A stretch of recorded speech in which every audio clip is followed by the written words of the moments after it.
Ẹ kú dédé àsìkò yìí, èyí làwọn ìròyìn tó jẹyọ láti inú ìwé ìròyìn TheMatrix lónìí ọjọ́bọ̀ Thursday ọjọ́ kẹtàlá oṣù kẹta ọdún 2025. Ẹniọlá Sálíù lórúkọ mi. Lórí wàhálà tó wà láàrin Fubara àti ilé ìgbìmọ̀ asòfin ìpínlẹ̀ Rivers, ó tún rúgbó bọ̀ o. Wọ́n ní bí ìgbà tí èèyàn ń gbé àwòrán gẹ̀gẹ̀ lásán ni ọ̀rọ̀ Fubara ṣe rí. Wọ́n ní nǹkan ti yí mọ́ ọ lọ́wọ́. Wike ní ilé ìgbìmọ̀ asòfin ìpínlẹ̀ ọ̀hún lè yọ ọ́ nípò tí wọ́n bá fẹ́. Ó ní kò sí nǹkan kan tó máa ti ẹ̀yìn ẹ̀ yọ. Fubara ní wọ́n ti òun mọ́ ìta ilé ìgbìmọ̀ asòfin tí òun sì ti ṣetán láti gbé àbá ìṣúná ọdún yìí lọ síwájú ilé.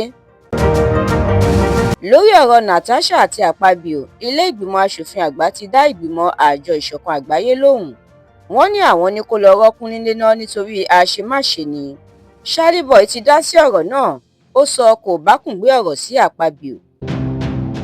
Ọ̀rọ̀ lórí àfikún owó ojú òpó DSTV àti GoTV. Ilé-ẹjọ́ ti dá àjọ FCCPC lọ́wọ́ kọ́ láti fìyà jẹ iléeṣẹ́ MultiChoice. Ẹgbẹ́ òṣèlú NNPP ti ní kí El-Rufai kó ọ̀rọ̀ tó sọ jẹ pé ìjọba àpapọ̀ àti ẹgbẹ́ òṣèlú APC ló ń dá wàhálà sílẹ̀ láàrin àwọn ẹgbẹ́ òṣèlú lórílẹ̀‐èdè yìí. Ọ̀kan lára àwọn ìsọmọǹgbé ààrẹ Tinubu ti fi ọwọ́ sọ̀yà pé Peter Obi máa darapọ̀ mọ́ ẹgbẹ́ òṣèlú APC.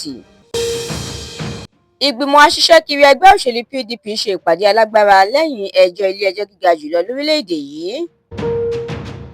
Àwọn wọnlẹ̀-wọnlẹ̀ tí wọ́n jí gbé ní ìpínlẹ̀ Ondo ti gba òmìnira. Mílíọ̀nù lọ́nà 20 náírà ni wọ́n fi dóòlà wọn lọ́wọ́ àwọn ajínigbé ọ̀hún. Ìròyìn eré ìdárayá. Ẹgbẹ́ agbábọ́ọ̀lù Arsenal, Aston Villa, Real Madrid àti Dortmund ti darapọ̀ mọ́ àwọn ẹgbẹ́ agbábọ́ọ̀lù tó kù lọ sí ìpele tó kàn nínú ìdíje UEFA Champions League.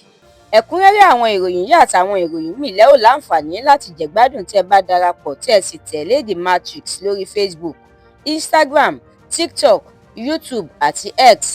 Àdúrà mọ́mi Balógun ló ṣògbùfọ̀ ìròyìn yìí. Ẹniọlá Sálíù lórúkọ mi.